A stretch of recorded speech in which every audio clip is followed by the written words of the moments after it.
Welcome back from the break, ladies and gentlemen. The first match of the day. We've got 3 of them coming at you, and we're going to be getting into the second one here, Hex. Well, it's going to be another hometown team.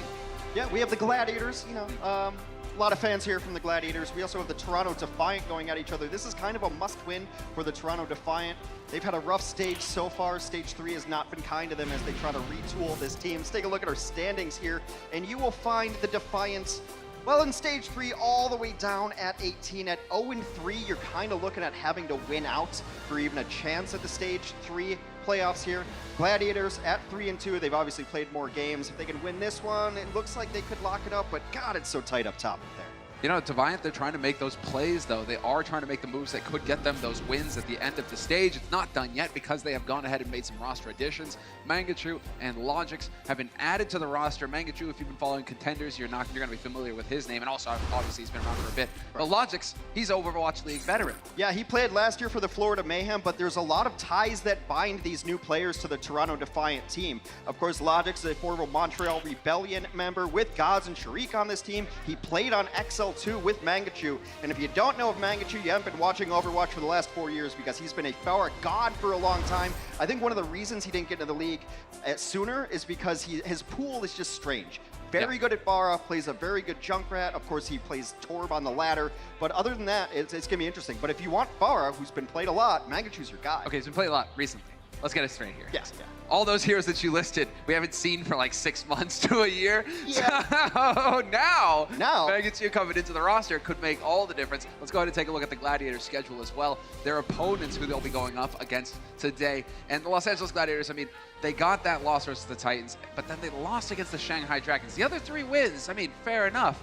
But losing to the Dragons, that kind of put me on edge a little bit, saying, what's this team going on here? Is it the fall from grace? Yeah, the Dragons are a difficult team to play against because they don't really play traditionally. They're kind of Chengdu light. They always throw in a Sombra, almost always throw in a Pharah. They have the Defiant today, which is going to be a match that they really want to win to solidify their Stage 3 standings here because they have the Titans up next. And the Titans have given them trouble in the past, as you've seen. The Titans are beatable, but not really. That's what we found out. The Titans can actually go down. They are mortal, Hex. They bleed. But another team that bleeds and has been doing some bleeding so far in Stage 3, we're going to get them to the stage now, and hopefully they've got a tourniquet ready. It's the Toronto Defiant.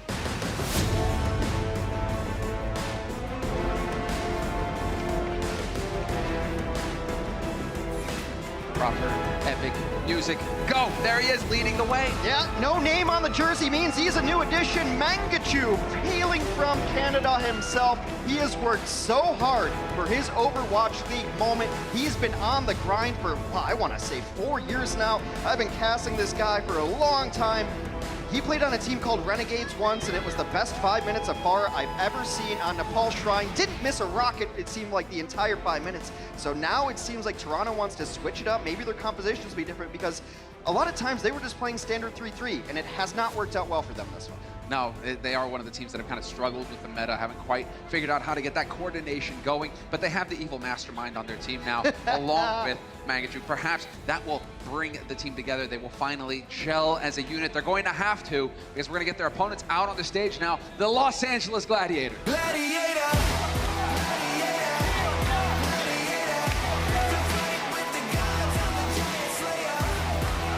Well, if you watched our pregame show, our Watchpoint pregame show, you realize that the Gladiators think that maybe they're not getting the respect that they deserve. Short4 was leading the charge on that one, saying, a lot of people don't think of us as the 4th or 5th best team, but there have been some ups and downs on this team, so it's not really unfounded to really be confused as where the Gladiators stand.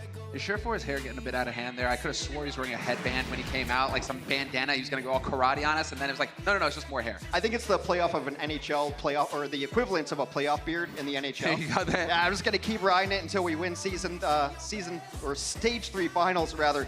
So this is an interesting roster. You've got Short4, Void, and Decay. I think that the Gladiators are interesting right now, and I think a lot of teams are trying to figure out what is the answer to the Sombra D.Va conundrum. Can your D.Va player play Sombra?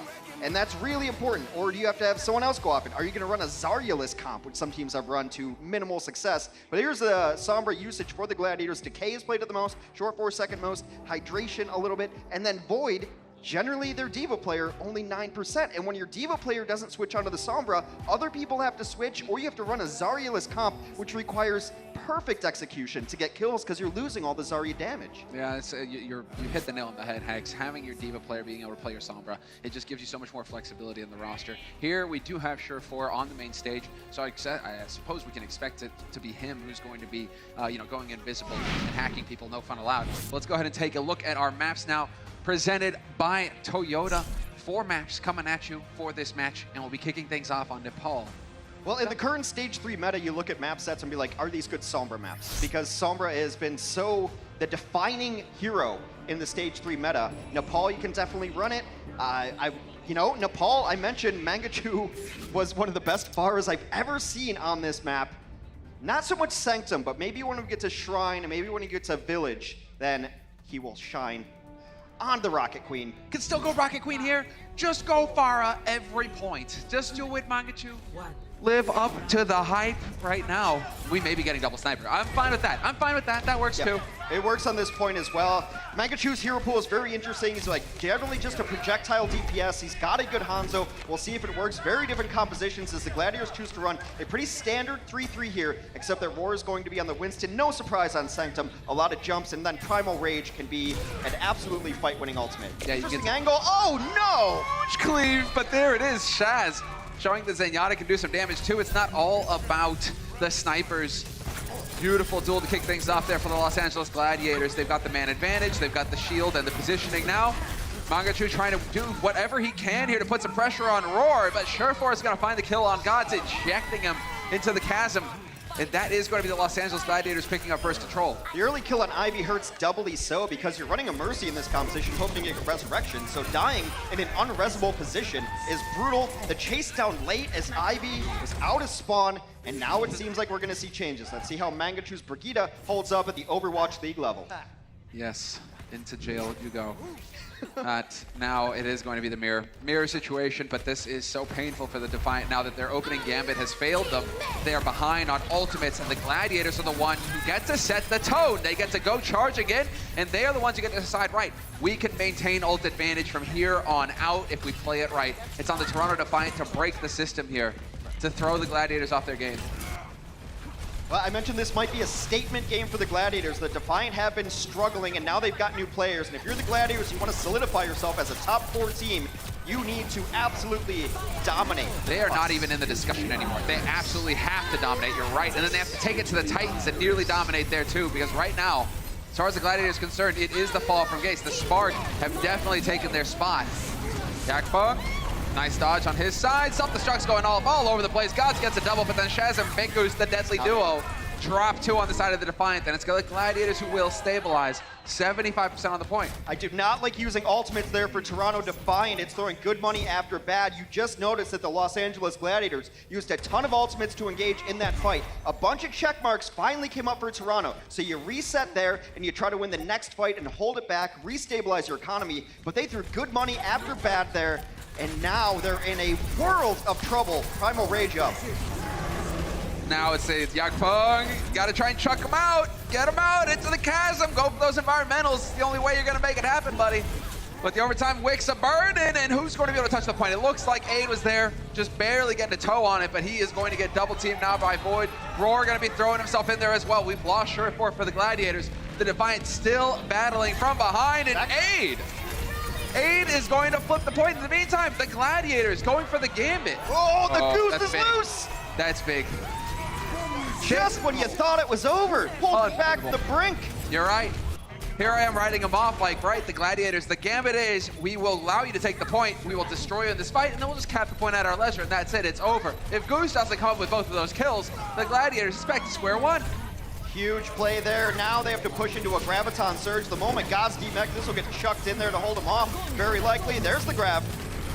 Goose, that's 4 environmental kills so far, and all of them have been clutch. Just chucked him, Echo off the side there at the end on the final push.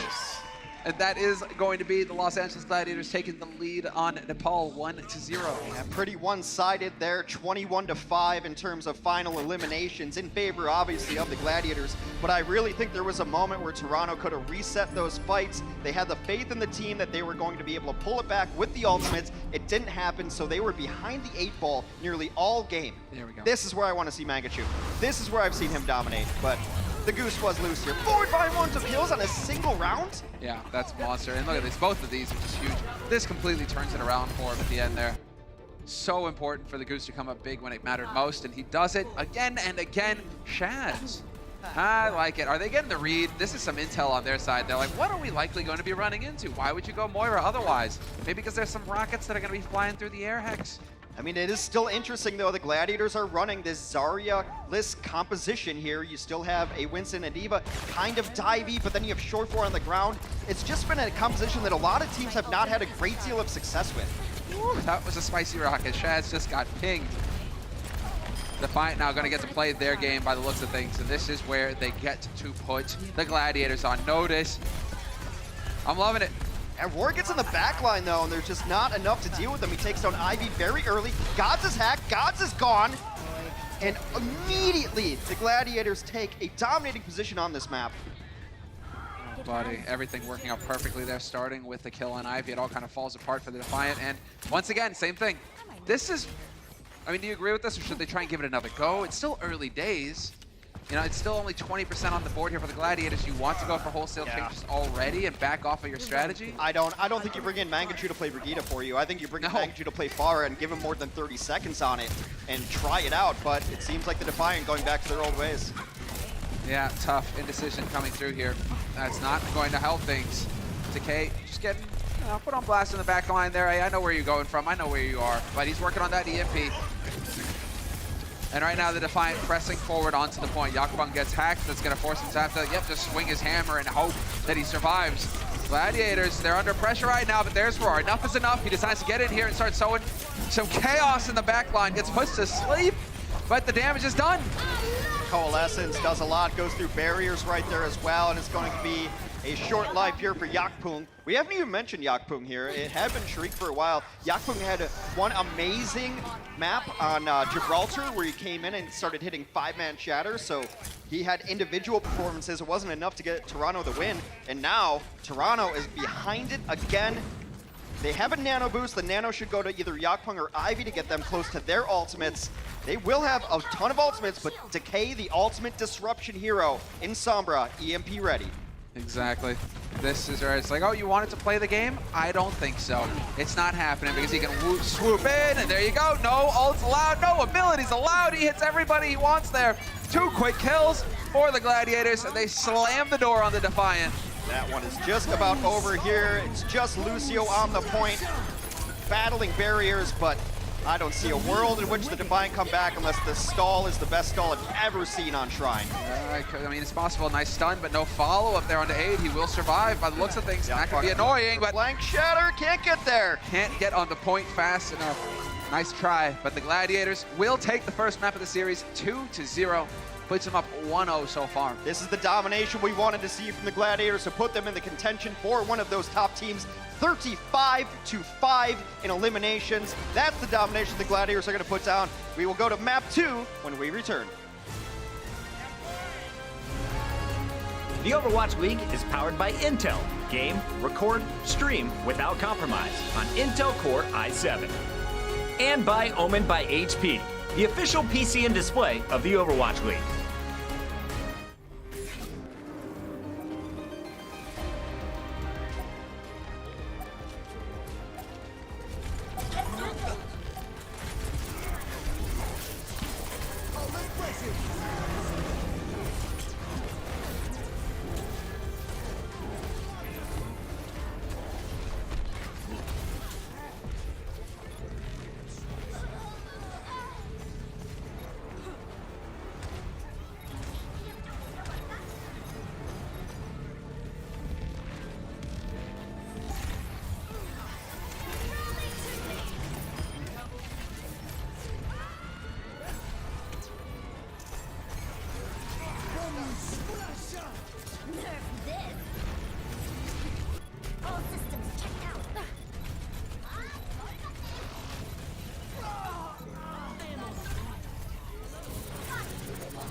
Welcome back from the break. On your screen, the Toronto Defiant. It is not the start that they were looking for. Mangachu in particular, look at that face, Hex. Kind of says it all. He's not being allowed to play the role that he is supposed to. Toronto Defiant looking Toronto defeated already after map 1 because that was a one-sided affair if I've ever seen it. And I just don't like it. You're bringing in Mangachu. It's a good stage for him. You let him fire 4 rockets and then you call it and put him on break.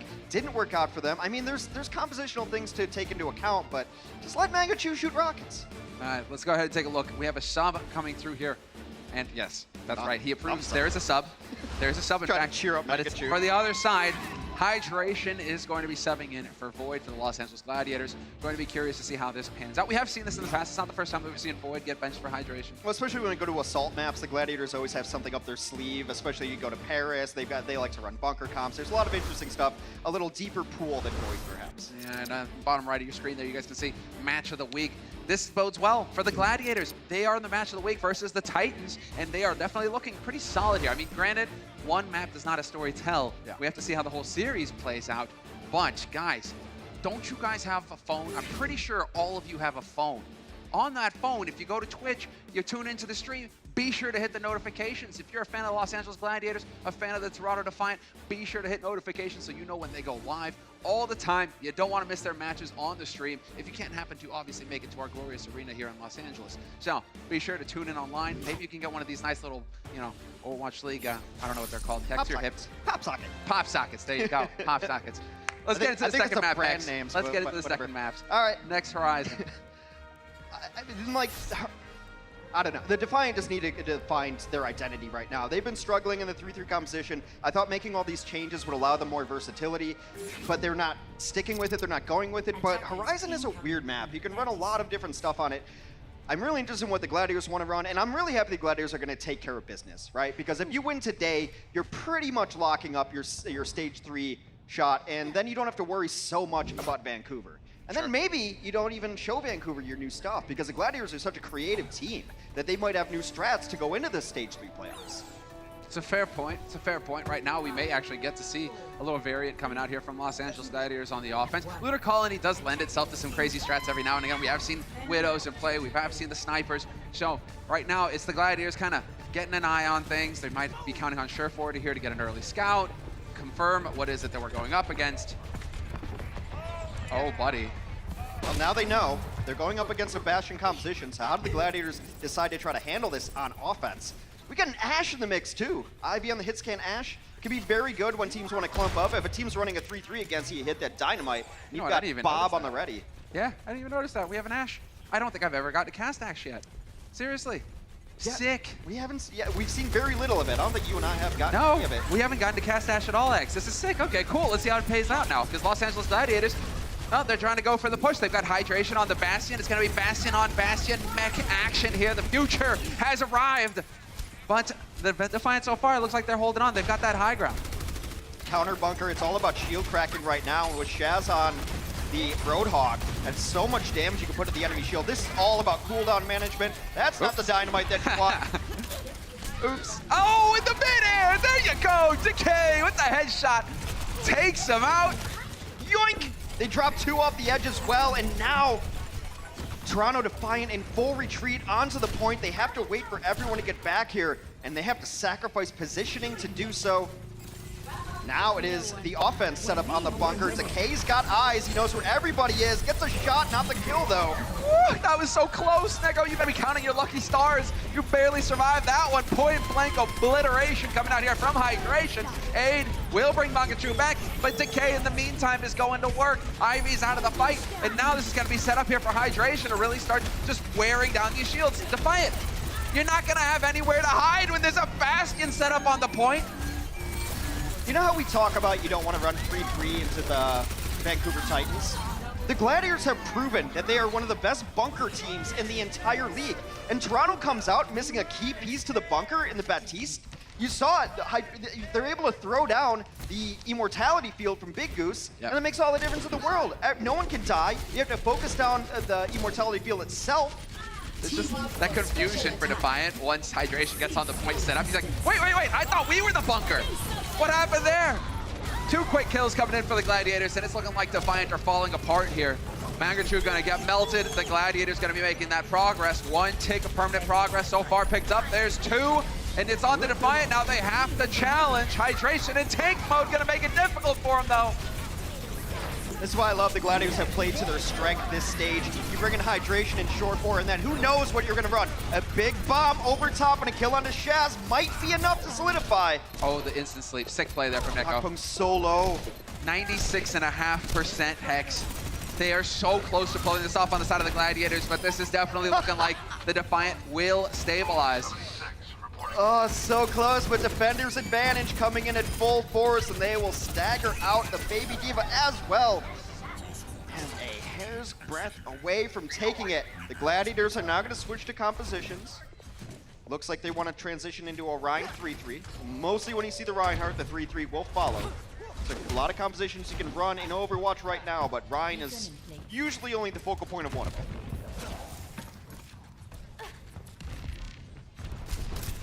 Now it's just a game of patience. Well, now it's about like maybe using the nano here because you just reset your ultimate economy. So it's who do you value getting their ult up fastest? That seems to be Vor, but he gets knocked out immediately. So frustrating. He's getting nothing. D-Matrix from God's denies the Flame Strike. That would have been sick. He would have gotten a whole lot of energy off of that. Ult charge instead. It's Roar kind of just flailing about. Not the best ult work for him so far. Big Goose doing a good job staying alive, but we might lose hydration. He's dropping low. That gets healed up though. I mean, Toronto had to switch a lot of things too, so they're not exactly swimming in a Scrooge McDuck gold coin pond here when it comes to ultimates. Ivy cleans up though, that's enough. And now if you're Toronto, you hold on to everything that you have. Los Angeles, you're fine, holding on to the reset. They're gonna make a late change. Shaz gonna go on to the Zenyatta, as the Ana ultimate's already been used. Mangachu with a nice cleanup late is gonna earn his ultimate as well. And now, after winning that big fight after both teams had to reset, the Toronto Defiant in a very good ultimate position here. Yeah, they've nearly got everything online, Hex. This is now where it gets pretty rough for the Gladiators. Unless Surefour can come up with the goods, a massive EMP that catches everybody on the side of the Defiant. It's going to be a tough nut to crack here for the offense. Yakpung and Ivy out in the open. There's the grab to kick things off. Surefour, sure enough, does come through. Multiple hacks go on, but where's the one-for-one follow-up? We've only got the Ryans going down. You need the rest to come through here for the Gladiators, but the Defiant, they survive long enough to get the sound barrier, and then it's going to be them trying to trade it. Jazz and Echo go down once again, trading supports. Ivy needs to survive, though. Dangerous. The longer it goes on, the better Toronto is going to be, though. Defender's advantage again. You respawn right behind the point, so you want to drag it out. You want to make trades if you're defense. That's why you can be a little more aggressive on some of these things. Short for nearly another ultimate, though. Not taking out Ivy, that's the tough one. I think Ivy trading for Decay is just like, right, get out, back to spawn with us. Needed to get that kill on Ivy and drop that Zarya damage. I think this is their best Sombra lineup for the Los Angeles Gladiators. It allows you to keep Decay onto the Zarya, and Short can play the Sombra, but it doesn't allow the, like, it's telegraphed when you're doing this, because when Void's not there, that's the problem with your D.Va and Sombra being different players. Nice attempt to Chaos. Chaos setup here, Yakpung. First to go, but we might still have the Gladiators working this out. And the Defiant so far hanging in there. Mangachu with the rally, trying to get his teammates armored up, trying to create some kind of confusion here for the Gladiators. Gladiators doing a good job of keeping it together so far, though. And Ivy out of the picture. Here we go. The opportunity that the Gladiators were hoping for, working towards.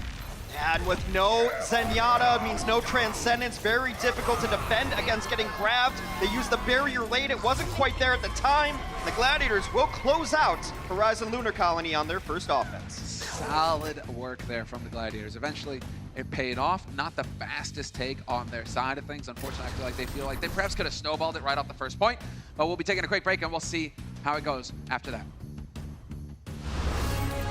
Coca-Cola is the official refreshment of the Overwatch League.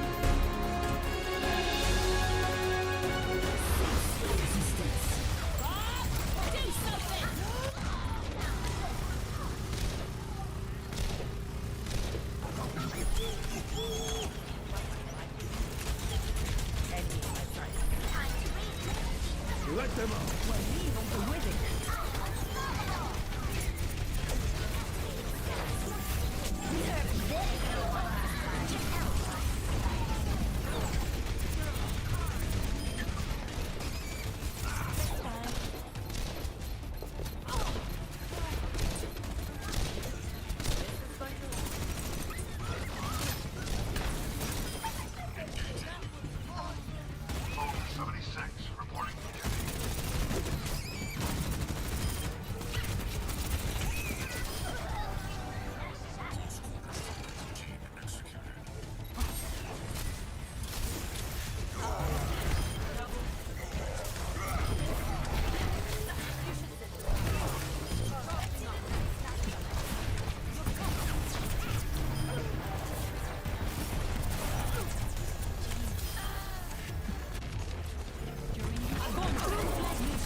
was just singing along, Hex. I was on autopilot there. The song still brings me up, gets me hyped for the match because we got Toronto Defiant. They're trailing, but they're putting up a bit more of a fight here. Lunar Colony on the defense, it looked a little bit more put together. It took a while for the Gladiators to grind them down.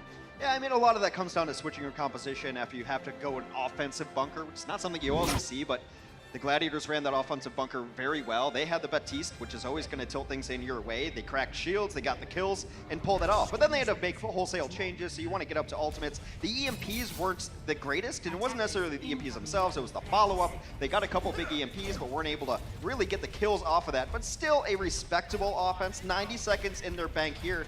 And Toronto Defiant are going to have to finish the map if they want a shot at this. Otherwise, they're going 0-2 into halftime. But I will say this, it looks a lot better than Control did for Toronto. It certainly does. A minute 34 in the bank for the Gladiators, and they did a fairly quick take on the first point, so that meant that the Defiant really held out. They really showed some grit, and that's important going forward. It's going to give them some confidence going into the offense here. Let's see what they've got in store for us so far. There's going to be, obviously, that little scout decay. I like it. Hiding. Checking it out. Gods is looking for him, trying to do the spy check. Of course, he hit an invisible Sombra. She becomes visible. No surprise here from Los Angeles, though. They love their bunker comps on assault maps. Automatic high ground, you get Big Goose on the Baptiste. And this is what I want to see from Toronto. Mangachu on the Pharah. See what he can get done. Got the spot on him. But yes, bunker set up here for the Gladiators. Mangachu on the Pharah. Gonna be tough. As soon as he tries to cross into open ground, it's going to be a bit painful for him, as you guys can see. Trying to knock somebody off the high ground, though. I do like that. I mean, that's kind of the purpose of the Pharah here. You're never really going to do enough damage into this Bastion to kill him right off. You can crack the shield and then hope, but they're in a great position here to just fall back, wait for that cooldown to come back up. Boom! There it is! Perfect play from Mangachu. Knocks Surfer off. 3 quick rockets. Surfer's a dead man. We lose Yakpung, though. Well, bit of a trade, 1-for-1. Can they take advantage of this on the side of the Defiant? I mean, Mangachu is still hanging around here, and he is still pummeling them. It's also the trade-off of running a Baptiste instead of, say, a Mercy. You could have brought that Bastion back to life. Not going to be the case here. Mangachu still poking around. DPS offense is going to be slow. Gets over the top. Yeah, trying to trade it. 1-for-1. 8, however, falls. We lose hydration. 2 for 2. This is a spicy one. Because without hydration around for the Gladiators, it's going to make them tough. It's going to make it difficult for them to contest on the point without the shield. They do have Roar there, but the bubble could be quickly worked down. Gods goes down, however. It's looking like they will stabilize on the side of the defense. They have to wait for Gods to get back here because they need the EMP. If he was able to come back, maybe you go in there with it, but EMP Dragon could be an interesting combination. It's going to be very difficult to see. It's all about target selection now. Who do you want to EMP for Toronto? Who do you want to definitely take out of the fight? Because you don't really have the great setup for it. And now you got to wait again. You have to wait again. Aid goes down, and that's it. You can't push without your Mercy in this That is so frustrating, though. That was Ivy using the Dragon Hex. Perhaps he's going to go for a change. Because now, without the Dragon, it's going to take him a bit of time. But here's the thing about Lunar Colony, too. Seems like we just loaded into it. About 90 seconds left. There's not a whole lot of good chances left because Toronto's been unable to set up what they want to run here. I like this, though. Tracer Sombra can be really deadly. If they work together, they can pounce on the back line, and they can just delete somebody so fast. Yeah, Tracer Far, in theory, is a really good comp as well because you can get the big chunk in damage, you call it perfectly, and then you've got the Tracer for the cleanup. Woo, Surefour getting caught. 2 HP, and he's not going to make it out alive. Nice work there from Mangachu. We do lose Nego, but that's still 1 for 3. They're going to take that every day of the week here on the side of the Defiant. This is their golden opportunity now to get some serious progress on this first point, and it's looking like they're going to win it, Hex. Well, the Gladiators have given up this point. War's just going to Primal Rage here, very likely to try to stall out. Does not end up hitting his button. I thought he was going to Primal Rage there so that they could maybe make switches on a second point, but maybe they want to stay on the Winston. Also of note, maybe you don't want to Primal Rage and just feed over 1,000 HP to the other team in their ultimate bank. Yeah. So what's the play?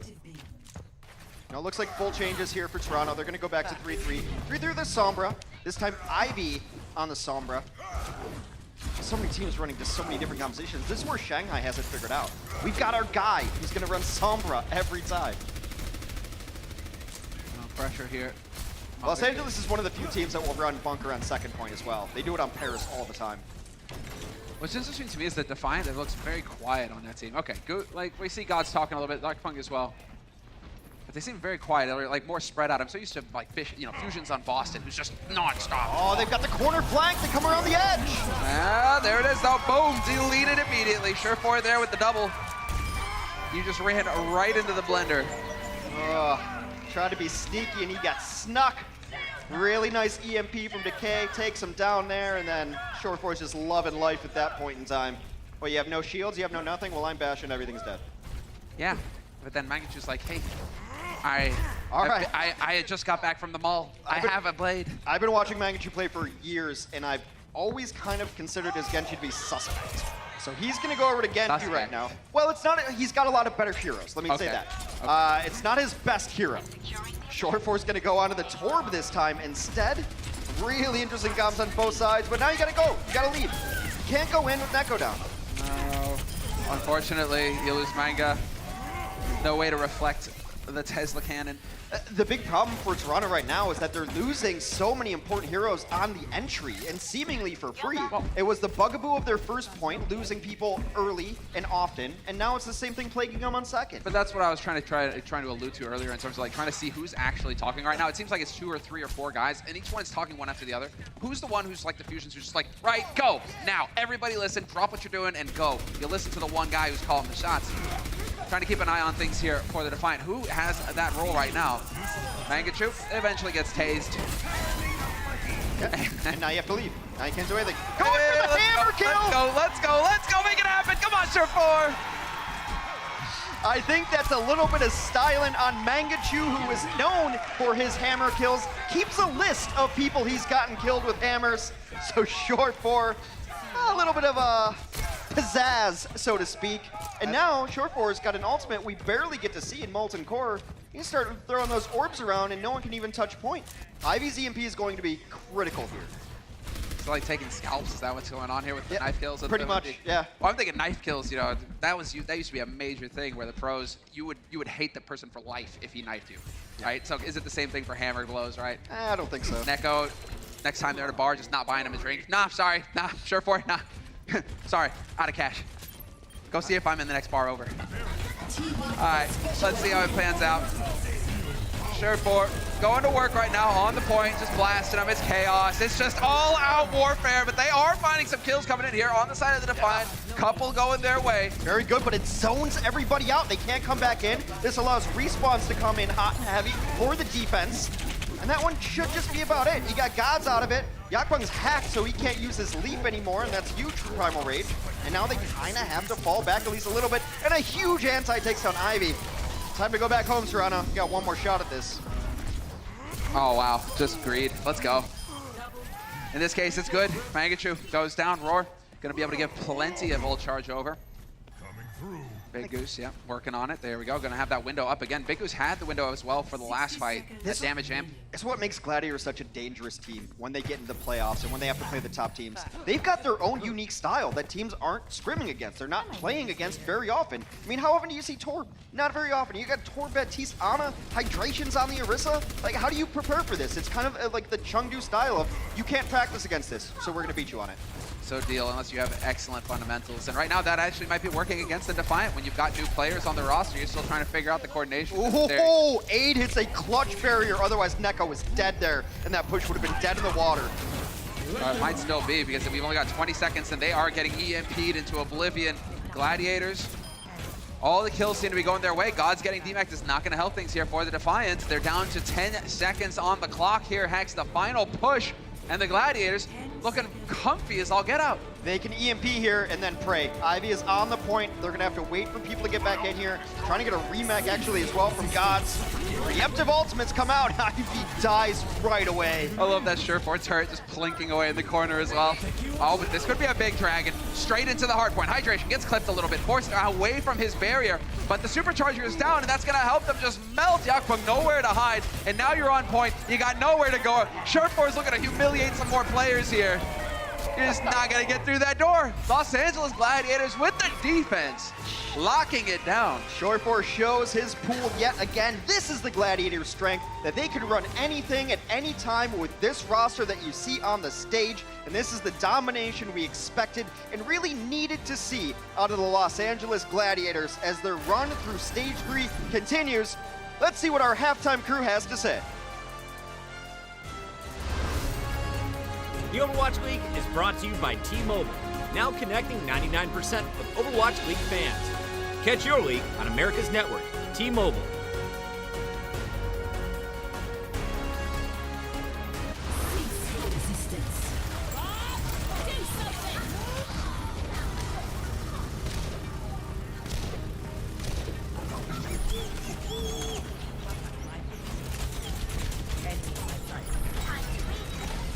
Let them out.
Stairs, on the stairs. Yeah. I'm using now. Pull them up. Pull them up. Kill guy. Purple. Yeah. I know split them. Yeah, I know split them. Yeah. Only Sombra. Sombra one. Nice. Good job. Good job. Good. So that's what it sounds like if you're a Gladiators player after you wipe all 6 members of your opposition. Very excited they were. Very excited. So calm, very expected. Way different from when we all play together in our ranked games. But Gladiators calm, composed, and they're up by 2 over the Toronto Defiant. But even though the Defiant are down, we knew there was a big reason for everyone who's a Defiant fan to get excited today. Mangachu has made it to the big leagues. He's playing in the Overwatch League for the first time today. And unfortunately, he didn't get a whole lot of work done on this first map, but it came a little bit later on as this one played out. It's always good to see the guy on a range of heroes that he's good at as well. Even when he's here on the Pharah, yeah, they didn't achieve much after Ivy got picked off, but you can see that he's very comfortable and skilled on the hero as well. Unfortunately, after that, it was basically back to Brigitte for him as they carried on throughout. But bring out the shield. Yeah, but the Toronto Defiant can play like that because they've been playing with M37 the entire time as well. But this entire match so far has just been the Gladiators being dominant and proving that they really can handle these mid-table teams. Yeah, they really can. LA was pretty much all over that first map. I feel like Toronto Defiant had a few more moments when we headed over to Horizon Lunar Colony. That's kind of where we saw a little bit more signs of life coming out from them. Specifically, Mangachu actually had a little bit of a better time, at least when he switched to the Pharah. Don't really want to talk about his Bastion. That was a bit, rough to Can we watch. talk about the Bastion? I don't know. Do we have it right here? If he doesn't listen, sure, I'm in. Let's take a look at Horizon, because not was there one Bastion, there was two Bastions on point A. Now, it started looking pretty decent for Toronto, and then Hydration's Bastion on the counter defense simply tore them apart. But Josh, what did you see from Toronto other than their point A attack struggling? What happened on point B? They weren't ever able to capture it. No, their point B offense wasn't particularly great, but their point B defense was fairly decent, and Mangachu had a couple of moments where his Brig was coming out to shine. But the Gladiators, I think, proved on their point B defense, especially when you listen to their comms and they're so calm and decisive, that they know what they're doing, they know where all the rotations are. Even when they have these crazy compositions where they're either running the Hydration on the Bastion or Surefire on the Torbjorn, they still know exactly where everybody should be. And for a team that uses so many weird creative strategies, you have to be well-versed and well-scrimmed in all of them. Otherwise, you're just flying by the seat of your pants. But I love the fact that they are willing to just run a Bastion on attack, and they absolutely, utterly get away with it without even as much as a scratch, really. And then, of course, Short4 busting at Torvald, hammering as well, getting some kills there. So, of course, that made everyone except from Hex incredibly happy. We got a lot of purple in the crowd. Are you guys enjoying the game so far? Okay. That's what I like to hear. Now, before we kick things off today on the pre-show, we ran an interview with Short4 and Big Goose, and they said they feel disrespected. A lot of people are saying they are outside the top tier in the Overwatch League. If we look at our season standings, you'll notice the Spark, they've taken that #4 spot officially with their win over the Valiant last night. But after the Gladiators win today, if they pick it up in the second half, they will reclaim that spot. Josh, are you seeing enough from this squad to put them in your top tier? If not, what do you want to see from them in the second half? I'm not totally sure yet. I would still have the Spark above them in my power rankings, even if the Gladiators are able to pick up the win here and are officially the higher seed. Because the Spark just looks so clean with how they play their core composition. I think it's the classic. Do you fear the team that can play one composition, has played it 1,000 times, or the team that can play 1,000 compositions? Gladiators play a lot of creative stuff, but I want to see more clinical execution from them on the fundamentals that you can play on every map. Precise play in the second half. Now, Zoe, let's talk about the other side, the Canadians. We got Mangachu here. Can they get a win for the young man? Can it happen in the second half? I mean, honestly, if we're looking at the map pool here, it's not very unlikely because the next two maps coming up is Numbani as well as Dorado. Numbani, Gladiators so far this season had mixed results. I think they're currently 1-1-1 on it. And then on Dorado, for reasons absolutely unknowns to me, they're currently 0-4. They've not won this very map once. So if there is a time to shine for the Toronto Defiant, it will be on the next two maps, so those are must-wins. There you have it, a must-win for Toronto. Numbani coming up after the break. I started watching some streams of the pros, and the pros were amazing, and one of the biggest guys I saw was awesome was Hydration. He was part of the Gladiators. Suddenly I'm at every game, and the beautiful LEDs, the cheers of the crowd. It shields up. It's thunderous applause. It's roaring in the arena. It's a lot of clap, clap, stomp, stomp. You just kind of get sucked into it. And I've been hooked ever since.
welcome back to from the break, ladies and gentlemen, as I stumble over my words. Welcome back to the break. Exactly, welcome back from the break to the break, into the break, going into the third map of the series, Hex.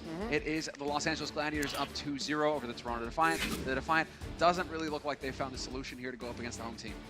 No, it's just really interesting what they're running here, because you brought in Gods and Sherrick, and now Sherrick is out of the lineup, and Gods and Sherrick have played a little bit together, and you'd think like all the synergy that you're trying to build, and then you're bringing in players like Mangachu and Logix who have some history with Gods and Sherrick. Like, it seems like you're trying to build a cohesive unit, but you're not playing them all together. They're not playing on their best heroes, and it just seems like Toronto has been struggling to, I mean, I'll say it again, to find an identity this stage. If you think about the best teams in the league, they all have an identity. You can just focus at the core. This is what this team is. This is how they play. This is their comp, etc. What's the Toronto Defiant?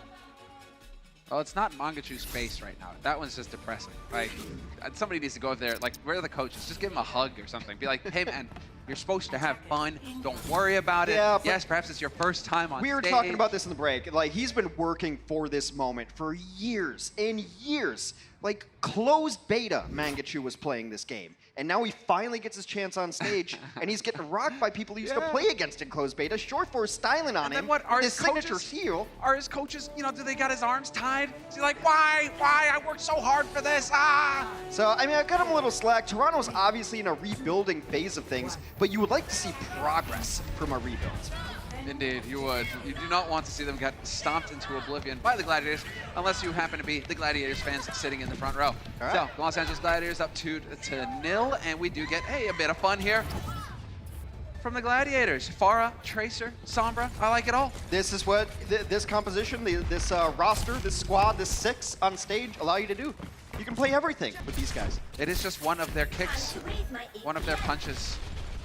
As Josh was pointing out, you know, 1,000 comps or 1 comp Hex, which is it? Yeah, I still have Spark hired, but I want to see the Gladiators beat a good team. They haven't really had to face all that much competition, and the one team that, you know, you could have made a case for was Shanghai, and then they lost to Shanghai. So it's just confusing what team the Gladiators is.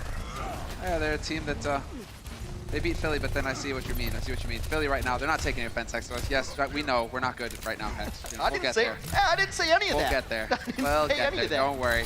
Only the runners-up from the grand finals of the 2018 season. Oh, buddy, Shad! Really hitting those shots. Short4 up onto the high ground. It's not going to be for long, though. He's getting focused.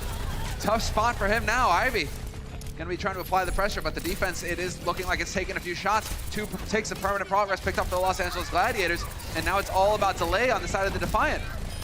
Yeah, somewhere during this, they actually made a lot of changes here, too. So the Los Angeles Gladiators come on to this composition. Actually didn't even run out with the DPS. They just kind of rolled out with this, and they get all the kills that they need. And that was rather uneventful. 2 entire kills that whole time. Gods fell, Neko fell, and then Toronto, you know, folded. Forfeited. Folded. All right. Yeah, having a rough time. Yeah. Having a rough time of it. Yakpong going to go ahead and change as well. We'll get the Ryan out in the mix. Nothing they've tried has worked so far. Short4 is going to have EMP, though the other side will be able to match it. This one is a battle of who can hit that ultimate first and start recharging it again. Ivy's in a good flank here. He's all the way behind them. Short4 hits it first. Short4 hits the EMP on 3. Where is the follow-up here? It's the Gladiators. That's the counter EMP that comes through. Really crushes it there. Very nice from Ivy. And Yakpong, God, he's had his moments where he gets to be super aggressive, and they've been able to take advantage of it. He had a nice re-entrance into the lineup on Gibraltar, one of the last times that the Defiant played. Had an enormous Earth Shatter. But one of the problems the Defiant had early in the season was Yakpong was too aggressive. And then he died too often. So they need to find this middle ground of how do you play around Yakpong? Do you play around Yakpong? Does Yakpong start? Again, there's just so many question marks swirling around this Defiant squad. Right now, they don't have to worry about it. They're going to die. Oh, the sound barrier there to save Yakpong. That was huge. Grab goes down, solo on Yak, but he survives. Oh, and then the counter shatter. There's the sound barrier coming out from the Goose, though. He's trying to keep him alive. Shaz gets yanked out into the middle of nowhere. Is there going to be a trade? It looks like it. Mangachu goes down. Yakpong barely getting brought back up, and it's Neko who's just going to give him all the love. Stun the shatter, the boop goes in. Neko will fall, but War goes down in the trade. A couple of hacks onto Toronto as they try to keep pushing this. But with gods falling, that might just be it. Zarya down means fights are usually lost. Gladiators able to snag that one back. If you're looking for a bright spot on Toronto today, yes, Yakpeng when he's aggressive, but I think Aid has hit some of the most clutch barriers just to keep his team in the conversation. But then you're going against Big Goose, who has the best barrier efficiency in the entire league. Yeah, the Big Goose Shaz combination. So brutal. If it isn't one that's ruining your day, it's the other. Well, now we are back to where we started before this second point was taken. EMP's up for both sides. About efficiency and cleaning it up. It was a great counter EMP from Ivy previously. See who hits the button first. Oh, no way! Feels bad, man! Oh, so sick. Get out of here, Sir4. He gets hacked. No EMP for you. No fight for the Gladiators. Back to spawn you go. Well, silver lining being now you have EMP and they don't. And one of the biggest problems for Toronto here is that they're not running a Zenyatta, which a lot of teams are focusing on not running. The meta has been so circular and shifting in, can I run this, and this is the counter, and that's how Overwatch is supposed to be played, right? Your compositions are supposed to evolve around that. But what's your defense against getting EMP'd now? You can't hide Transcendence. Maybe Aid can hide away and get that barrier. It's their best shot. I don't see Aid right now, actually.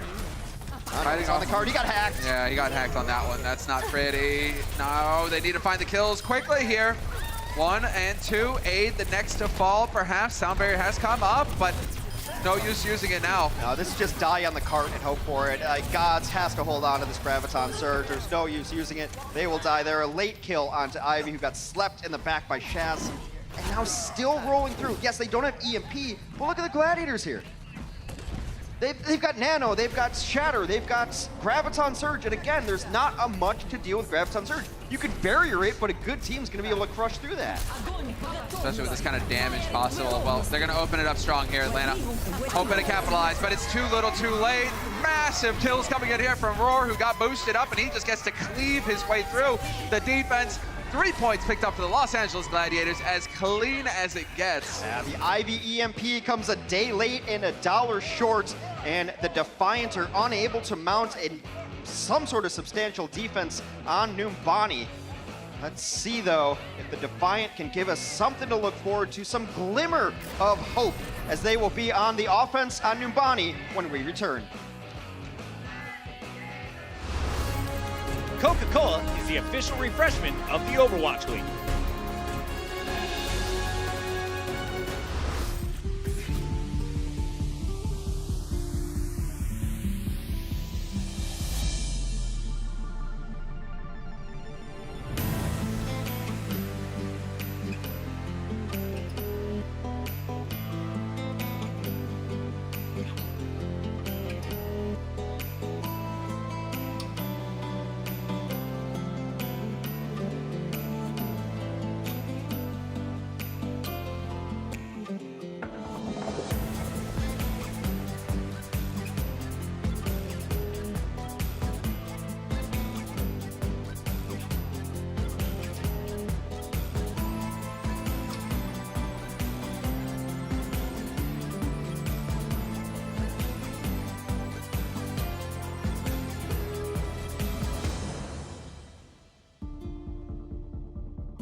There you have it, the Toronto Defiant on your screen. They are struggling right now to find a solution for the Los Angeles Gladiators. You just keep running right through them, Hex. Yeah, but Toronto deflated.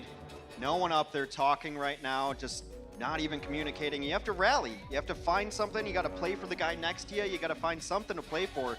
But I've seen this look on teams before, and it doesn't end well. No, it usually winds up with a bit of a struggle.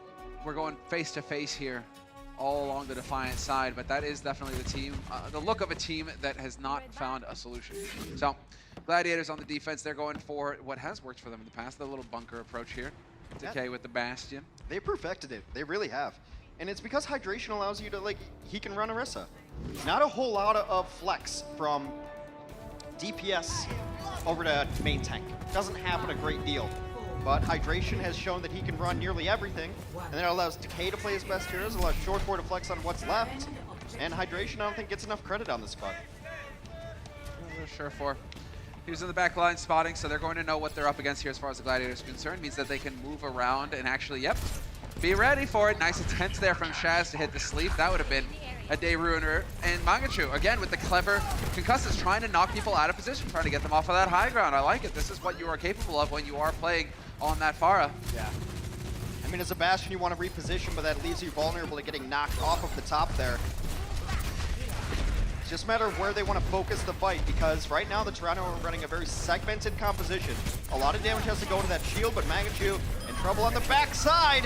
Short4 there to finish it off. Sick play. Crisp communication. That Mercy is in no position to res that because they know that there's a Sombra lurking. Back to the drawing board for Toronto Defiant. Yeah, sick communication between Decay and Short4. This is a composition where it's so important to keep people alive because you need to poke. You need to build up ultimates. Gods has to build up EMP. You have to get a barrage. Maybe Ivy did a good job. He died, but he will have at least a dragon mirror. That should clear up the rooftop. The dragon should come up, force him into a position where Mangachu can be effective. But hacked later. Get out, Short4. He's just waiting for him. He's waiting for them to commit. That's the second time now where he just gets to lie in wait, set the trap. Oh, he's just so much faster. The ultimate charge. God's at 70% on his EMP. Short4's already hit it. And Short4 has proven once again that just can play everything to a very high level. Oh, he's even some aggression coming out now from the Gladiators. Decay to find one, Decay to find a second, and here we go. Decay just having a field day. Nothing Neko can do. The noise Bastion makes through an amplification matrix is just disgusting and terrifying. One tick permanent progress picked up at least. Small victories. Yay. It's all, you know, one step. Okay, so what I was going to say, this is how you set it up. You use the dragon and you make them move. And when they move, Mangachu needs to be in the position and Gaz needs to be in position to capitalize on this. It's hard to set up all the moving pieces, especially when you've added all these new pieces to the roster. But the dragon will very likely go up the stairs, clear him up top. Ooh, dodges the dart. That's the first part. Dragon up. Decay falls. Dragon was perfect. Goose and Shaz survived, but it's not going to be for long. There we go. Perfect play. Great coordination coming in there from the Defiant. The Dragon right through the choke point. Yeah, signs of life. Didn't even need to use Barrage. Barrage is going to be here on the cleanup. Totally fine, because I expect Toronto will change off of this composition, as the Gladiators will make some changes as well. Very difficult to run bunker comp on second point defenses of these specific maps. Only really works on Assault.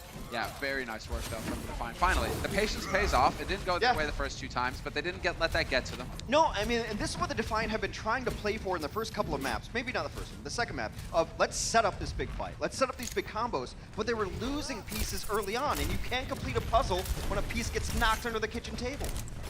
Oh, just so frustrating. Well, they figured it out. Neko, point blank, nade in their face, and Roar, he can't get healed. Roar is at risk. Yeah, but Neko got anti too, so they have to pull back on this. They hit reverse when they wanted to be going forward.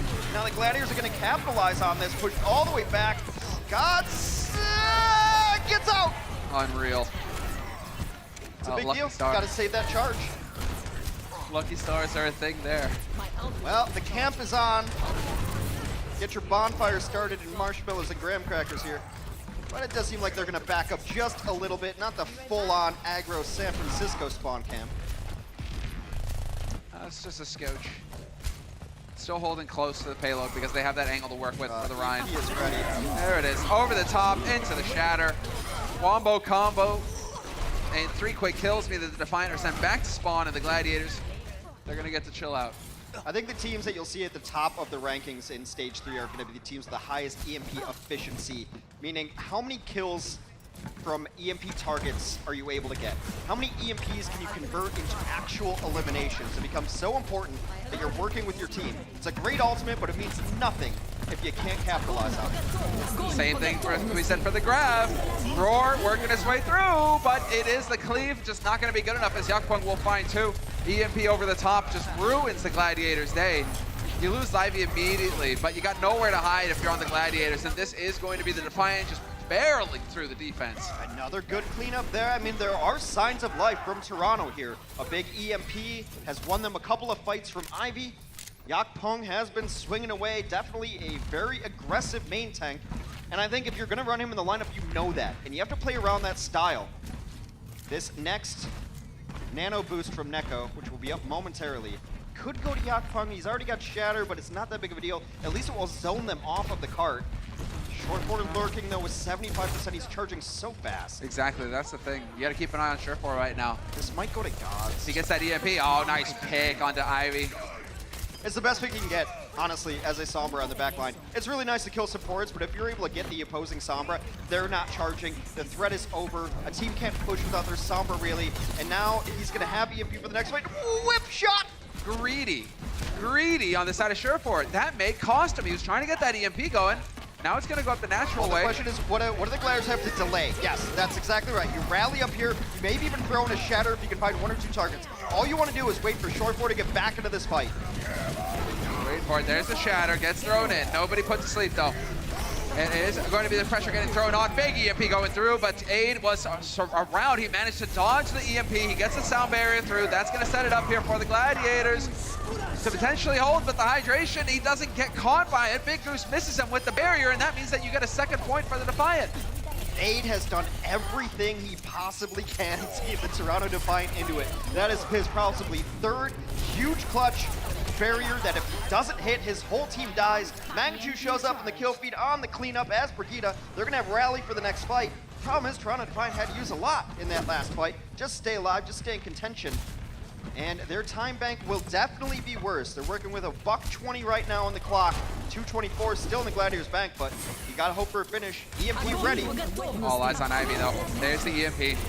Hits everybody. The Gladiators, this very well could be it. Roar trying to do the best he can to survive, but the focus fire is gonna be too good.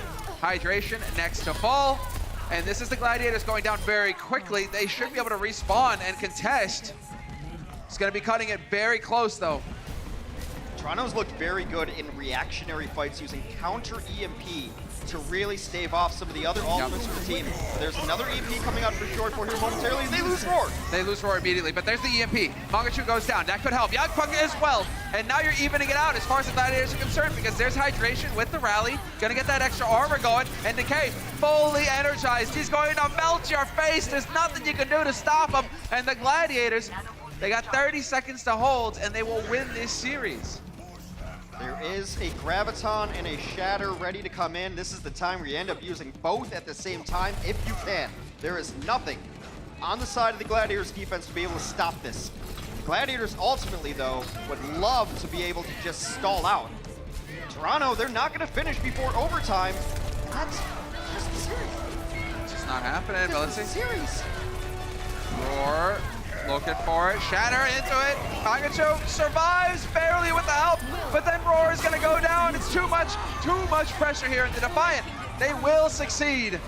There's nothing the Gladiators can do. There's just not enough bodies alive on the point to contest, and the Gladiators fail at the finish line. It is going to be the Toronto Defiant tying it up 3-3 on Numbani. Well, unfortunately, it is best case scenario for them to draw, which means the Gladiators have won this series here. Toronto showing signs of life. They're getting better and better. Let's see if they can give their fans something more to hope for as Numbani will continue in just a moment.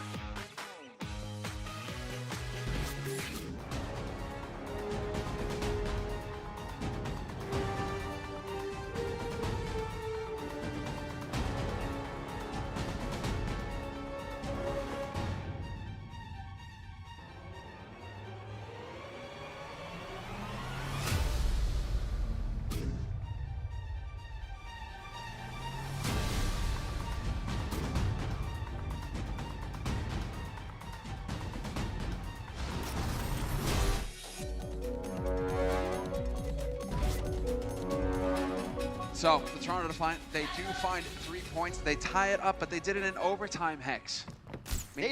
So they don't get an attack. The Los Angeles Gladiators are up 2-0 in this series. The best case scenario for the Defiant is to lose 1-2 But at this point, look, you have to fight for every inch of the map. But congratulations to Gladiators. They took care of business today as they needed to. They will have a chance to go up 3-0 here, but they're not losing this map, so this series is effectively over. Now it's just about playtime. Let's see if the Gladiators can continue to hold the boot on the head of a drowning Defiant. That got dark real quick. It did, but it's been a dark series. I'm sorry. Oh, the Gladiators. I mean, what is it? They're like just feeding them to lions. I think that's what would be their deal right now. Just chucking them in there. You can be as defiant as you want. Those lions are still going to get you. They already got you. Let's see. Gladiators, what's going to happen? I like this from Yakpong. I mean, this is pretty standard fare. As far as Winston's are concerned, get up there, get the cleave, try and work your way up to that primal. You have to play a little patiently, though. You want to alternate your tanks jumping up and down here, but Gods got hacked, so Yakpong had to stay on the ground. And a grounded Winston is an unhappy Winston. This one looks like it's just about in the books. Ooh, buddy. Yeah, they are going to be melting them. Gladiators. Looking for it. Gods out. And all they need is one tick on the first point. One left alive. There's going to be a second Hammond is in, but he is going to get deleted immediately, and they will find success. The Gladiators pick up the series. And what feels like 3-0 clean. And now finally what feels like a more definitive win. It is 3-0 rather than being a 2-0 going into the fourth map. The Gladiators have lived up to the billing. They've taken care of what they have to before they have to play the Vancouver Titans. Gladiators looking strong. Defiant is looking for answers. We'll hit map 4 after this. The Overwatch League is brought to you by T-Mobile, now connecting 99% of Overwatch League fans. Catch your league on America's network, T-Mobile.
There you have them on your screen, the victors in this series. 3-0, potential 4-0 for them today, because we are still going to go into the last map here of the series. Hex, due to the playoffs and how it breaks down, map differential matters. And so we will play out the last map just in case we get some ties or something along those lines later on in the Stage 3 playoffs.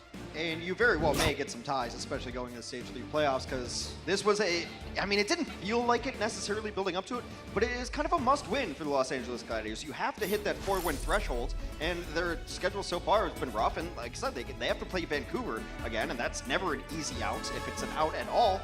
So they're looking to 4-0 this one, and not only for this stage, but for the season. You know, these map differentials could come up. We only have 28.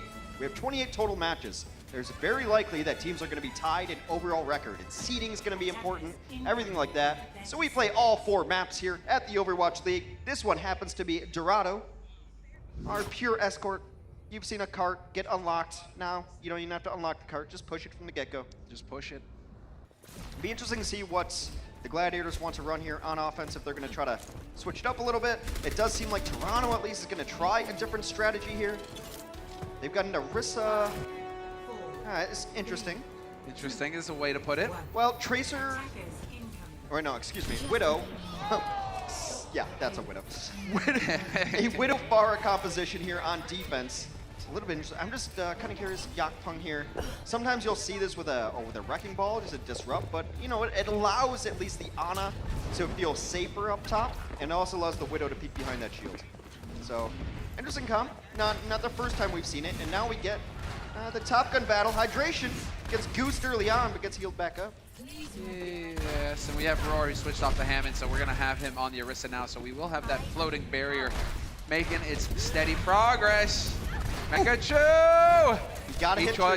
Each one trading. You gotta hit 2 in a row. The healing's too strong from your Pocket Mercy in the sky. He's gonna get a go aggro on Decay. That's right. Wu is right. Mangachu doing work. This is what he's capable of. This is where he shines, Hex. Let the Flying high in the sky. celebrate small victories. I agree. Woo indeed. It's actually looked very good for them. From the opening kill from Ivy, a nice little headshot early on from Mangachu's Pharah, going very aggressive. So it's been a pretty stout defense so far. Yakpung's been pushed back a little bit though, and that opens things up. Gods gets dinged by Decay. Well, Decay continues to survive, so looking for it. Oh, you get a golden shot there. Misses it a second time. Third time, nope, gonna get robbed by Hydration. Mangachu, though, just continues to do work. Seems like he's the one who's putting up a fight here. 2 final blows for him. Decay trying to put that to an end. Well, he's playing very aggressive. He's challenging the Widowmaker on the other side. He's challenging Zar. There it is. They're gonna go for the res. I hear it. They pull it off. Woo. Decay, that's not the target. You know he really wanted the Mercy, but still it looks somewhat good.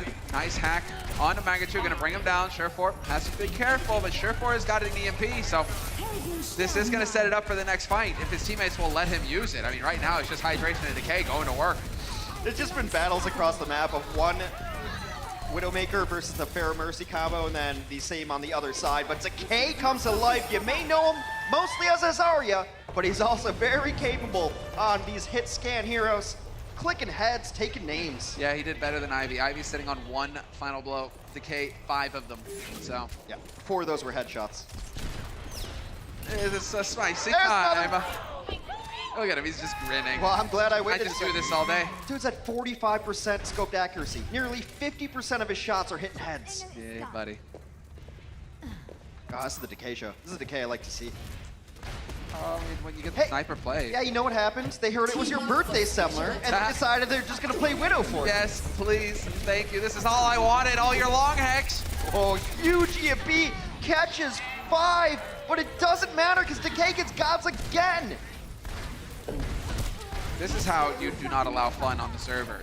You just click heads all over the place and just end them. I love it though. It's not something we see a ton of from the Gladiators as far as just running a Widow, but they've got the horses to do it. Surefour won the Widow 1v1 last year in the All-Star game, so they could just alternate here. He's not doing too shabby on that Sombra though, Surefour. No, you can flip a lot of these heroes and feel happy on whichever player is playing what.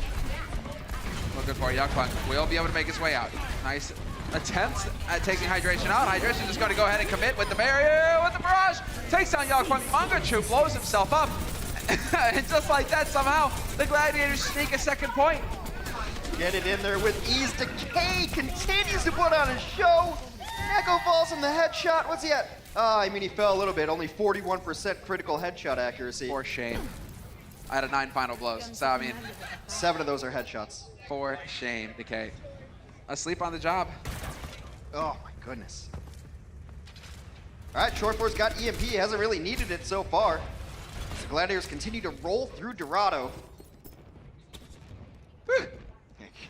You hold your breath. Go get so close. Mangachu goes down as well. Doesn't count, wasn't a headshot. No. Well, this is how you know you've won. Well, Ivy switched onto the Tracer for a second, and that's usually a sign of victory for the Widow. I won the Widow v Widow. You had to switch to a, soft counter. Now Ivy's coming back to it because they just can't deal with this. They're going to get EMP'd. Ooh, buddy, there's the EMP. Ivy does win the duel versus Decay. There's Mangachu as well. Is it enough?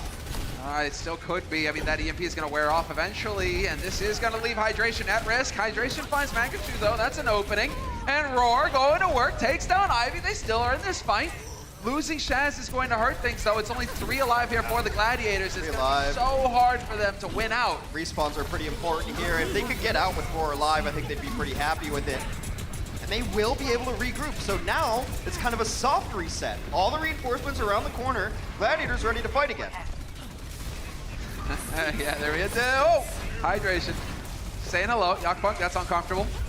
He will survive, but Ivy can't say the same for him. And now hydration over the top. Gets the D-Mech. No answer possible. And this is just a terrible time for the Defiant. They're getting melted, Hex, one after the other.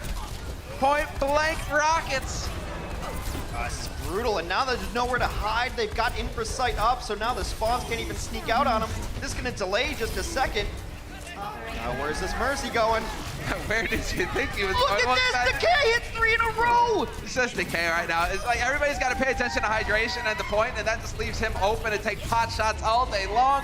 They collect all 3 points on the map. Los Angeles Gladiators getting work done. And Decay, yes, you can shake your maracas right now. 14 final blows from Decay. So much more than anyone else, doubling Hydration's final blows at 7. It is Decay and the boys show right now. And this was the billing that we had put him up on as one of the biggest Overwatch League free agents to ever enter in. We're like, okay, because Azari is really good, right? He's got a lot of good heroes, apparently. The Zarya is just like getting the foot in the door, and then you actually get to play. And so this is, well, Decay just going to work right now. I mean, I will point out Hex. A little bit disappointed in. He dropped down to 33% headshot rating. Out of 14, 1 in 3. Still solid. But God tier? I don't know. Yeah. Well, I couldn't think of anything to get you for your birthday, so I just, I flipped the Gladiators a little bit of cash, and I was like, if you just run Widow the entire time, like, I'm like, hey, just wait for the series to be over, it'll be fine. Like, map 4, just play Widow. Summer loves it. Happy birthday, bro. A stout, I think 19 years old now. Oh, thanks, Hex. I know, I shaved the beard. That's definitely what I look like. You can pull it off. It's always nice when you still get carded, right? Where do we go? I'm just like, let's just follow Decay. I mean, the guy's playing out of his mind right now. It's 30 final blows for the Gladiators to 10 for the Defiant. So, I mean, we can just follow Decay and just keep watching him do work. It's mostly just this 14 final blows. Hydration had a very good map. 7 final blows, but that's second. It's not hit scan though, you know? No one else is even close to it. Well, I mean, Farah used to have more splash damage, so now, not quite the splash damage crutch it used to be. You gotta be a bit more precise. Hit all right, let's Rex. see. Defiant. All right, it is Magachu on the Pharah. And Ivy knows. Ivy, where is Ivy? Because this is Decay right now. He's got that beam to follow. Magachu gets out. He's put the fear in him. He's put the fear in him for sure. Not to be confused with short for it. And they are here. Little change, we got a Roadhog on the map. We got a Somber v Somber battle in the back line, but I think Decay is going to try to come over and help out in this back corner. It's gotten kind of weird back there. Gods wins out. That doesn't help things here for the Gladiators. Magachu looking to capitalize on this now. Oh, 1, looking for the second. Thought long range it might happen. Big Goose gets the res off on Surefour though. But then that's gonna cost hydration. He goes down without the mercy there. Was a headshot, so solid work there on the side of Ivy. They kind of box themselves in trying to get that going, just to resurrect the Sombra. Hack comes in, Neko going to town. Okay, gets another Magachu. Shaz is out of it though. Well, yeah, definitely. This is where Decay just solos him. Toronto's gonna win this fight.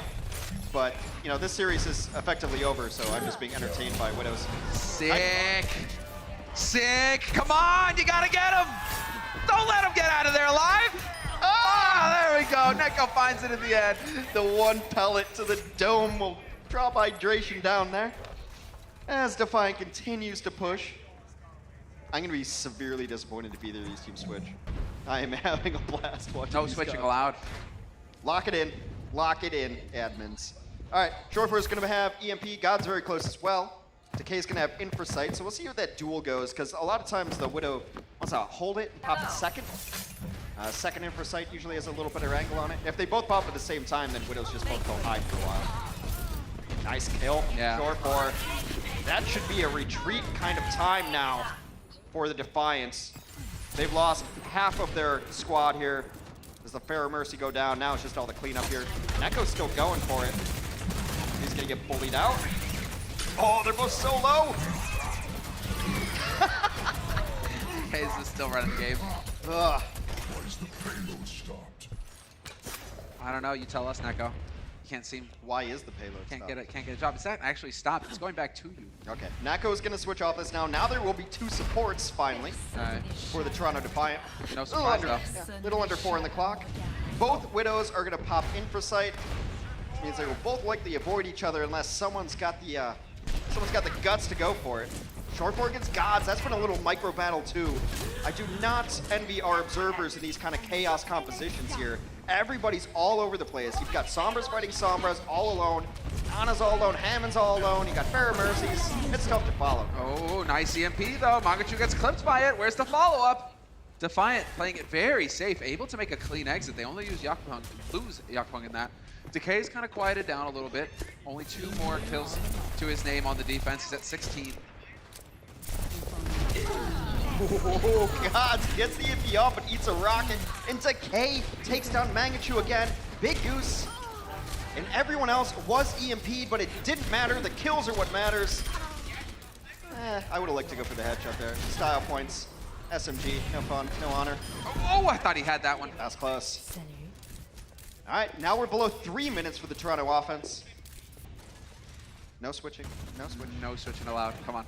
Oh, Yakpung, come on. No, that actually makes a ton of Yeah, the sense. Hammond works. Yeah, he's not getting anything done as the Orisa. He's just a target for all of these flankers, snipers, fire in the sky. It's not a good time to play Orisa. It doesn't feel good. Maybe a remnant of them trying to run an Orisa Hog, but Neko switched off a while back. Bunch of ultimates up for Los Angeles here. Oh. Backing out for now. Very quiet stuff so far, though. 2 minutes on the clock. Hydration just lobbing some rockets in there. He's got the barrage on point, so he's not too worried about it. Yakpung backing out, and Gods barely makes it. Yeah. Meanwhile, Roar got to the back line. He was with Joyforce for a second. Joyforce gave up his life, but Roar was able to clean it up. They're going to go for the gutsy res over here. I think Roar got jealous. I've just been seeing nothing but Roar in the kill feed so far. He's up to 9 final blows, so looking good. But he's just abusing the back line there. There's almost no one to protect Neko now. So it's very tough. So whenever Roar sees Neko alone, he's going to go for him. You get slept, maybe, whatever. You wake up in Adaptive Shield. Big EMP. Actually only catches one. Gets Mangachu. It's just back and forth. Ivy, wow, gets topped. That was a big shot on a big Goose. Sadly, it was not fully charged. The Goose survives unplucked, and well, they are steadily making progress now on the side of the Defiant. They're dropping low, but they are now closing in on the second point. Gladiators are the ones kind of pinned here. Roar's got to be careful. Does not want to get overwhelmed. We're down to a minute here. They're trying to put a lot of pressure on Decay. They are tired of it. Big stuff there. A giant barrage comes in, absolutely crushes the opposing Farrah Mercy. This one is all over, but the incidentals here of actually pushing the payload. And they will do just that. Yeah, tough break there for Roar. Well, he got Hydration on his signature hero, wants to come back out on the Doomfist. And he'll go back to spawn unceremoniously. Point captured, fight ensues, but this is just a donation into the ultimate fund of the Toronto Defiant. They will get an extension on their clock, 2-minute warning. Defiant trying to push in. Mangachu got really bad spawn, so he was on Soldier, I believe, trying to get back. But now he will move over to Bugita. And the fun for Farah is over, at least for the Toronto side. It's always considered a really hard point, Dorado last, to play an offensive Farah on, but not slowing Hydration down. Hydration is capable of anything, Hex. Well, I mean, then again, Hydration doesn't get to play all of the time, and they've won the series, so you have a little bit more leeway here. Just get in there. You get boosted as well. Getting some love from the Ana. There you go. Neko gets sent back to spawn, and that's fair enough. Fine work here on the side of the Gladiators. Such an adaptable team, such deep hero pools for almost everybody on the Gladiators. So when metas shift even mid-stage, we haven't really even had a patch, and metas have shifted in stage 3 here. The Gladiators are going to be able to adapt. Also, you look at their support line. Like, Big Goose and Chaz play everything at a super high level. They're always going to be able to play whatever they want to play. Ooh. Well, that was a beautiful EMP. Nowhere for Mangachu to go. Another 2 for Decay. You know, Decay just sitting at 23 final blows right now. Yes, some other people have contributed, but for reference, Hydration only at 13 is the next highest in the server. He ended at 7 at the end of the first half as well. So, I mean, it's still solid work. Oh, nice halt. Nice halt. Clever tech there. Roar still able to roll his way back to safety, but I like the attempt from Yakpung. At 30 seconds down to it. Can Toronto Defiant salvage a map here? EMP will clip out the combo. Yeah, nowhere to go there if you're Hydration. We're back to spawn, and so Yakpung seeing if they can find some space here to work with to get set up. Ivy wins the duel versus Decay with the headshot, so that's the opening. Oh man, what is this? Roar. Roar is about a mile away from the rest of his team right now on Hammond, but he's going to come up with a flank. Nothing really to use, no minefield or anything. Last push here as Toronto Defiant try to close out Dorado. What time it is. Oh, there it is. Headshot on Hydration, yeah. Mangachu still alive on the flank. Roar came around from his little hamster journey and gets Decay, or gets Ivy rather. Rest her back up. Oh, they need to contest though. Shaz, this is awkward. Shaz gonna get melted. Shaz the one who's just trying to buy some time. Let's see, the Goose got the wings out. Decay trying to do the best he can to get back in here as well with the trance, but the barrage saved by Mangachu allows for the Defiant to just mosey on through and pick up 3 points on their side of things. We will have it tied up, and perhaps the Toronto Defiant will be able to actually save a bit of their honor, Hex.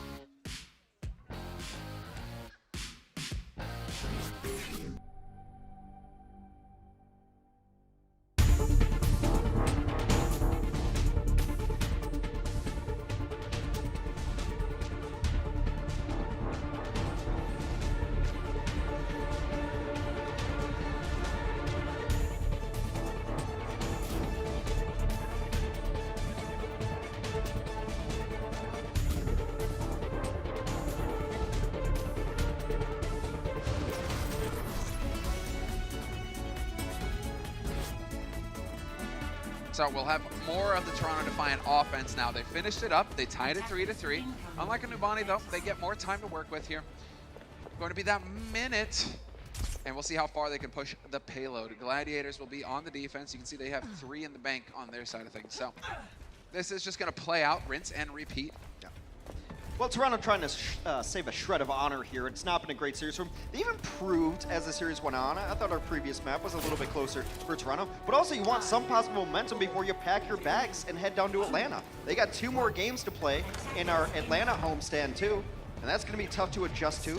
But at least give Mangachu some confidence. Let him play the bar as much as possible. That's got to be the reason you brought him into your roster. And so I think Toronto still has a lot to play for here. Gladiators just straight up the better team today. Yeah, they're looking much more polished on their side of things. But I think you hit the nail on the head there, Hex. Get Mangachu that experience, get him on the stage, and then promptly send him back to spawn because Decay has got a, no, not a shred of mercy. 30 seconds. Decay is here to hit headshots, Hex. That's it, 24 kills so far for him. Oh, it's pretty filthy. Mangachu brought back to life, Warrior will fall, trades back and forth, but the ominous music doesn't mean Hans Zimmer's in the building. It means that we are down to below 15 seconds for the push. It's starting to shape up here. Gods takes down Hydration as well, but the Gladiators still with some fight in them. Decay, the final line, just continues to hit shot after shot. Lays Gods out for rest, and Mangachu goes back as well. That is the Gladiators halting the payload at the fountain. They will go no further. He has gotten Gods a ridiculous amount, and I think that's like this meta can actually transform into Widow because Sombra's one of her biggest tools is being invisible. You know, Widowmaker's ult, when you're hitting headshots like this, you're getting up every minute or so. Just see through walls. Hey, see you, Sombra. She's not as effective when you can see her. That's the thing.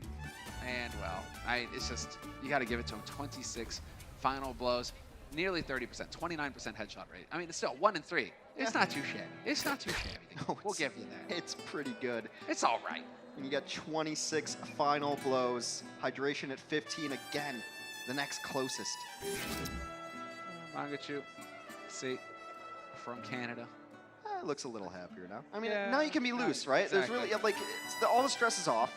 And if you drop a map, whatever. But I saw him and Gods chuckling with each other, right? You know, Yeah. back and forth there, and that's good. you have to stay loose. Like, losses are going to come in the Overwatch League. Even the mighty Titans have taken losses. It's about how you deal with the loss, right? I guess Titans have taken loss in the regular season. And Losses, they- if you include. Exactly, if you include the stage playoffs. And business as usual for the Finnish duo there. Goose just looking amused. Oh, we had a great piece earlier where Big Goose, I think he goes like, I'm not saying you're wrong. I'm not saying you're right either. It's the most Finnish thing I've ever heard in my life. You get some of those like that. There was the God tier one where it was Olaf Meister back in the day. It's like, do you think you're the best player in the world? No. Is there anybody better than you? No. Ooh. There you go. The K. The K. My goodness. He's just putting on a show right now. It's got to be feel good, too, to be a DPS player, just be able to play with him. And they just let you play it. I think a lot of this, a lot of times we're seeing lately, too, is if a team's lost or a team's won, they're just keeping morale high, you know? I don't love playing Zarya, let me play Widow. And the teams are just like, yeah, go for it. There it is. He needs to find the shot. Stop! He's already dead. Mangachu's laughing now. Even Mangachu is laughing now. It's like, what do I do? This guy just keeps headshotting me. That's how you work it. That's how you work it. You get the Halt combo onto him and you make him eat a rocket. Hydration, point blank. Mangachu right now, trying to find the work. Oh, he does get a parting shot that sets it up. Ivy, in fact, with the double off a nade? What is this business? No, he had the Venom Mine over the flank, right? Yeah. He put the Venom Mine over there so you know when people come, they had to There's retreat. no Genji on the server anymore. No, they had to retreat over the flank, and he gets a 2-kill with a Venom Mine. Might be the first 2-kill with a Venom Mine I've ever seen. That's that's funny. It's just not, it's fun to see the mine there, considering last year it was all about cutting off the Genjis. Yeah, I mean, that's now. it's old habits die hard, but where else are you going to put it for it to be effective, right? I mean, at least now you'll know if a Pharah is sneaking up on you. Okay, there it is. You show yourself, you die. Roar's hacked and dead. Unbelievable. The singular work of Gods actually found Roar alone and just chunked him down. Fight's happening in a weird spot right now. It's all over the place right now. Oh, it's in this big pack corner. You almost never see fights out here. We'll trade it 1-for-1, and then Surefour goes down literally at the hands of Neko. And right now the Gladiators are struggling to get the job done. They have a minute on the clock now for this push. Well, I wonder if there's even a notion of trying to save up ultimates, because this seems like a free-for-all, kind of everybody loaded and have fun at the server. But there is still a map on the line here, and EMP, now they know exactly where their targets want to be too. EMP into Barrage could actually end it. But it's Mangachu with the Barrage. Decay takes out his counterpoint. Decay! Another 2 headshots in a row! Yeah, he's doing work right now. Mangachu right now trying to do the best he can. It's him and Aid, the last bastion, trying to hold out here for the Dorado Defiant, but it's not looking like it's going to be, and the Gladiators. Clean sweep for them today. Hex, a 4-0 win over to Toronto Defiant. The Toronto Defiant at least putting up a fight at the end. It could have been way worse. If you look back at Control, that was an absolute bloodbath in favor of the Los Angeles Gladiators. But Toronto seemed to steadily improve. They're integrating new parts to their team. Logic can come into this roster as well if they should need it. I thought Ivy played okay on the Widow, but Logic's also a good Widow and hitscan player. However, the story is about the Los Angeles Gladiators. They 4-0. They take care of what they had to take care of, trying to get into those stage 3 rather, playoffs, which are really crowded and really top heavy. And they've got another map against Vancouver, so you had to have this one and you had to have it in dominating fashion. Exactly, to build some confidence at least. We do know now that the Titans, they are mortal. But it's whether you can take that win and close out strong before the stage 3 playoffs. We are getting ready for an interview, and I do believe they are ready. It's Surefour with Mika. Thanks, guys. I got Surefour down here. LA, make some noise for your Gladiator, Surefour. Oh, I love all the signs and the shields. It's so nice. So, congratulations on your win, but your next match will be our match of the week on Sunday, and you're going up against the Titans. How is the team feeling now that the Titans have proven to be indeed mortal? I mean, we know they're kind of mortal against like things that aren't goats. Like, well, everyone's mortal against our Paris comp because we're just gods of Paris, but you see that we did well on there. So I think, you know, everyone knows they can bleed, so you just try and get them where they're wounded. That got really dark really fast. Thank you, Surefour. So for more lighthearted, you are officially the title holder of the 3rd Torb hammer kill in this season of Overwatch League, which is greatly impressive. The clip is right up there if you want to take a look at it. And you actually, just like your old Canadian teammate, Mangachu, who you went up against today, got a hammer kill. Oh God, it's just so good. I gotta ask, what possessed you in that moment to pull out the hammer rather than anything else? Well, you have the opportunity to kill someone with a hammer, and you do it. And at that point, it's not tactical crouching. It's actually, you know, Halo teabagging. Sherport, this is why I always love having you down there. Well, thank you so much. Back to you, Semler and Hex. Absolutely. Reference game on point all day Spitting long. truth. If it bleeds, you Spitting can kill truth. it.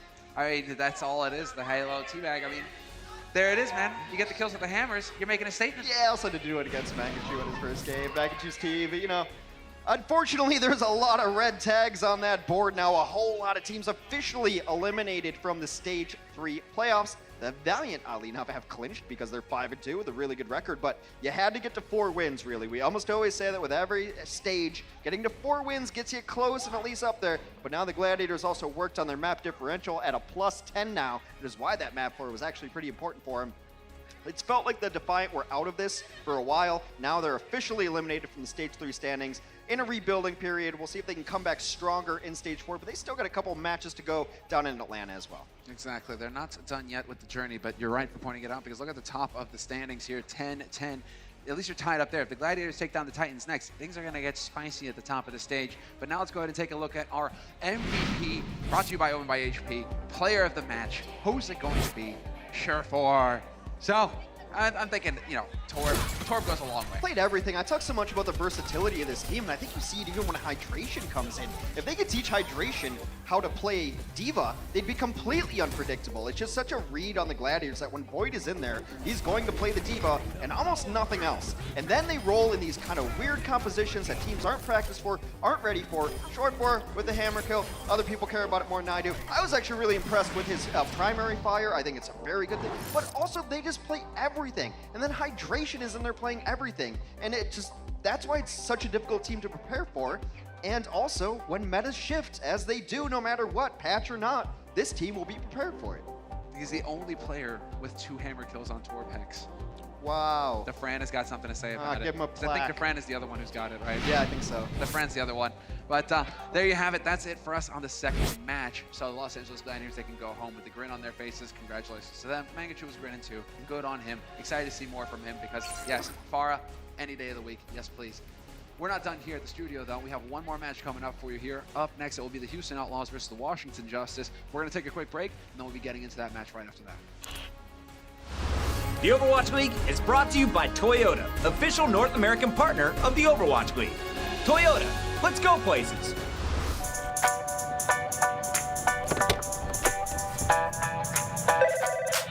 Hey man, what's up? You need anything for today? Nah man, I think I'm set. Big day today, man? Yeah, huge.